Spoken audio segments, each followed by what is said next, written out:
somos personas del Espíritu. Somos itinerantes en el Espíritu. Nuestra vida es la vida en el Espíritu.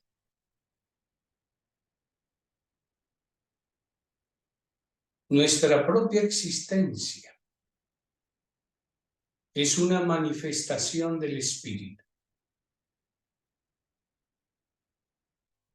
Todas las realidades que nos rodean, la creación, la vida que hacemos, son realidades que nos manifiestan la inmensa diversidad del Espíritu Divino. Cada ser humano es una manifestación del Espíritu, pero una manifestación además única. Todos tenemos la misma dignidad, pero ningún ser humano es igual a otro, porque cada es una manifestación privilegiada del Espíritu.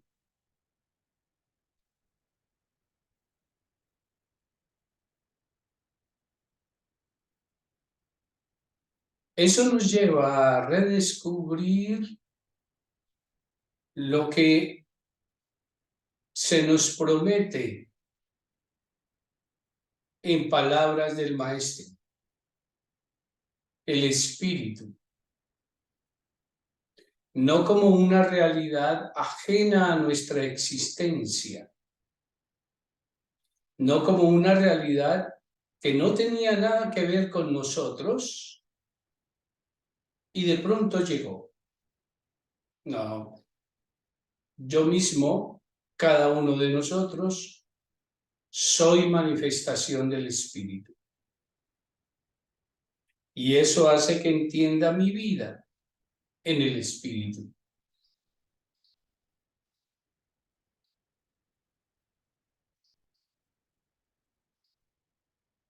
Sin embargo,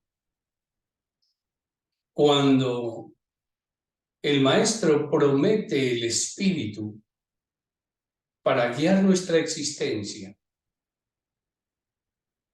también nos está pidiendo a nosotros estar dispuestos a recibirlo.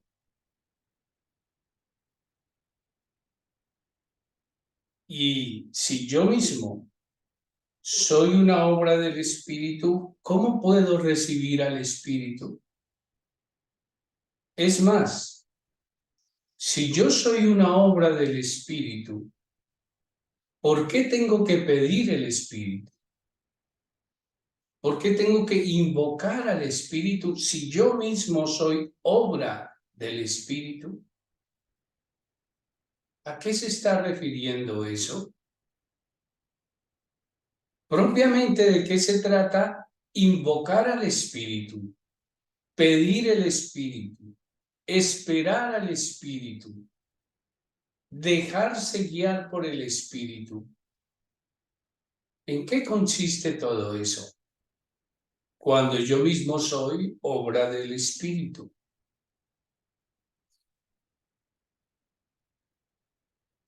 Entonces tenemos que descubrir propiamente qué soy yo y cómo estoy constituido. ¿Qué hay en mí que necesite la fuerza del Espíritu? ¿Y qué hay en mí que constituye la misma presencia del Espíritu? Porque o si no entraríamos en una contradicción. Yo soy obra del Espíritu, pero a la vez no tengo el Espíritu y necesito que me envíen el Espíritu. Eso es una contradicción. Bueno, hay una salida maravillosa y es que el principio de no contradicción, eso pertenece a nuestra cultura.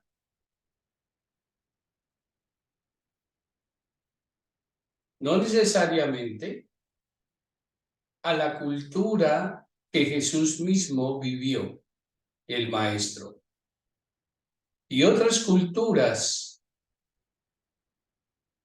de la humanidad que integran en su lenguaje y en su entender principios en que se recogen las contradicciones.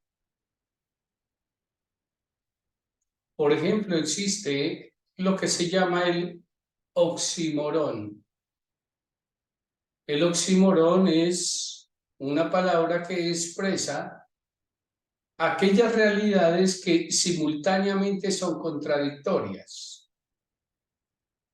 Por ejemplo, una punta chata o Roma. Si es una punta, no puede ser chata. Pero ese principio se puede aceptar y se acepta entre nosotros. La iluminada oscuridad.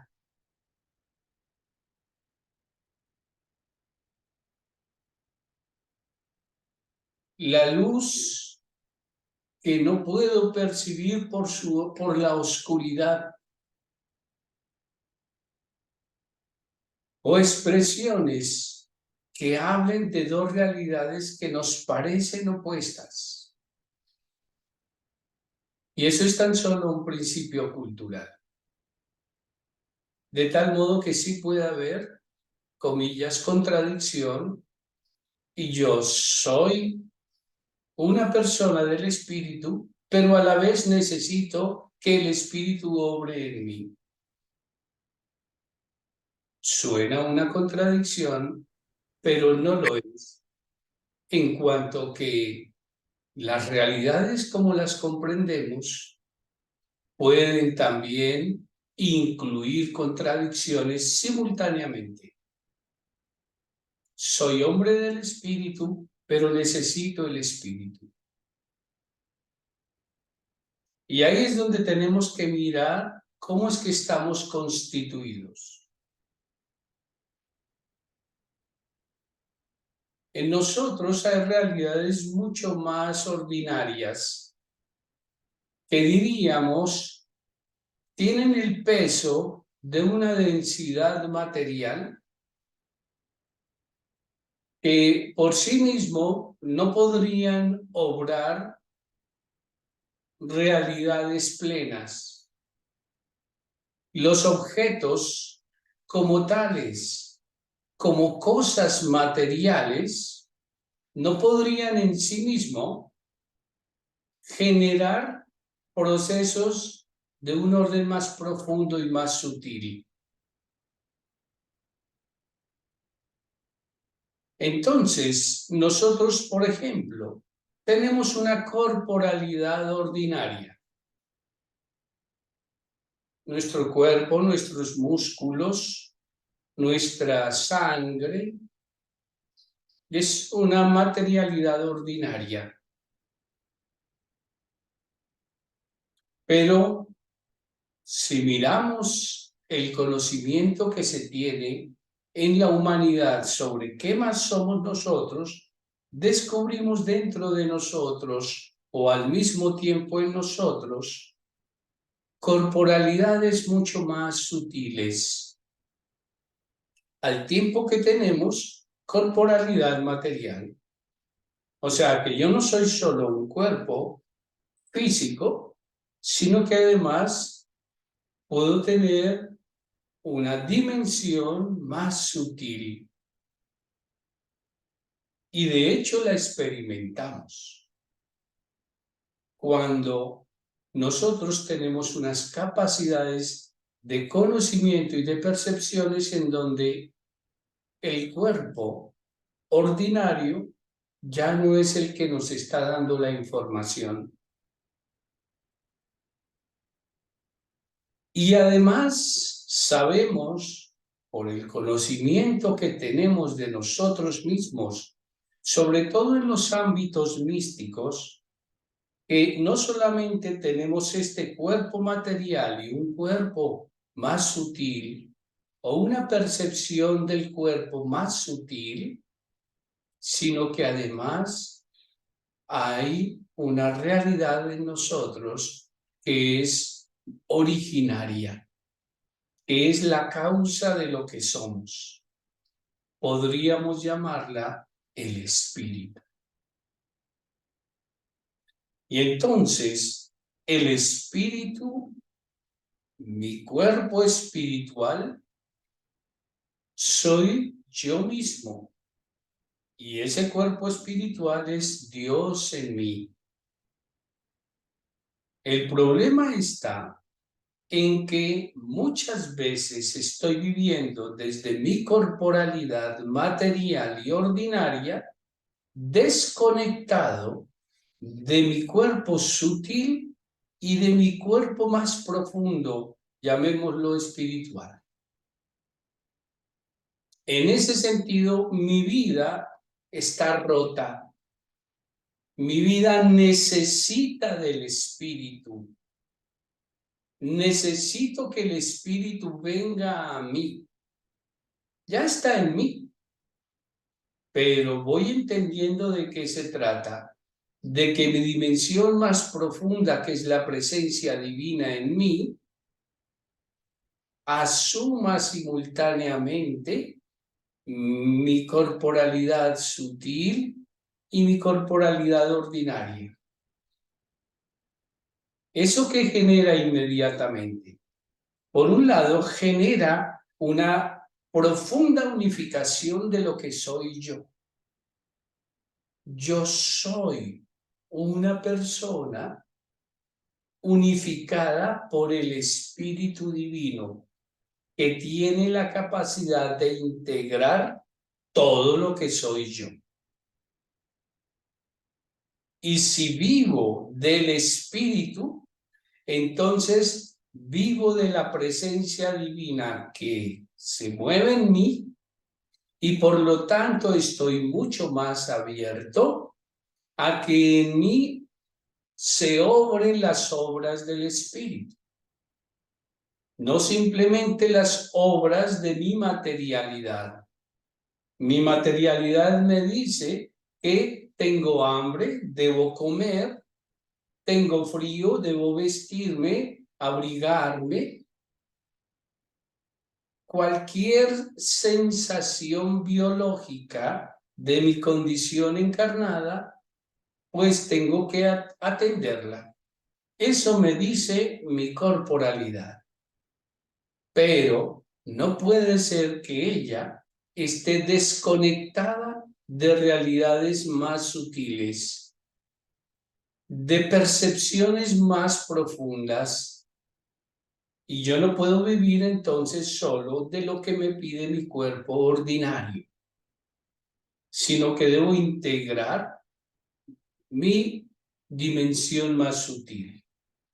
Pero todavía falta que el Espíritu Divino, que también es mi dimensión más profunda, mi cuerpo espiritual, unifique todo lo que soy yo, para que a la vez que sea un hombre del Espíritu de Dios, sea un hombre que tenga las percepciones sutiles de la existencia y sepa responder también a las necesidades materiales de mi humanidad. Una vez sucede esto, lo descubro en mí, descubro lo que está pasando en los demás. Descubro que el otro tiene hambre. Descubro que el otro está pasando un momento difícil de su existencia por un problema afectivo, emocional. O descubro que tiene una profunda desconexión de su dimensión sagrada, de su espíritu, del Espíritu de Dios que hay en ella. Cuando decimos que necesitamos que venga el Espíritu, en el fondo lo que estamos diciendo es que la presencia divina unifique todo nuestro ser y todo lo que vayamos a realizar sea realizado con todo lo que somos, nuestra dimensión corporal, nuestra dimensión más sutil, nuestra dimensión espiritual, el espíritu que hay en nosotros. Ese espíritu que es el soplo divino, que es el viento de Dios que mueve nuestra existencia y que descansa en esta condición encarnada nuestra. En ese sentido, nosotros debemos comenzar, si queremos, por ejemplo, hacer una novena del Espíritu Santo, no creer que simplemente se trata de hacer unas oraciones para que el Espíritu venga y me ayude, sino que debo realizar una serie de prácticas que me permitan conocer mejor mi dimensión ordinaria unida a mis dimensiones más sutiles y en una unidad profunda, en un abrazo profundo, en un impulso profundo, con una fuerza profunda del Espíritu de Dios que hay en mí. Una novena no sería entonces una serie de oraciones para pedir algo que está supuestamente lejano, no sé dónde, sino una serie de prácticas que me disponen a que el Espíritu que ya está en mí unifique todo mi ser y me disponga a mi vida unificada con los demás, con la creación. Y se realice en mí entonces el proyecto divino. Es mucho más claro que entender cómo es eso de que yo estoy aquí como una pobre persona abandonada por Dios y me toque pedir, oye Dios, mándame tu espíritu, que yo no tengo espíritu de Dios, mándamelo porque yo necesito que ilumines mi existencia. No, ya está en mí.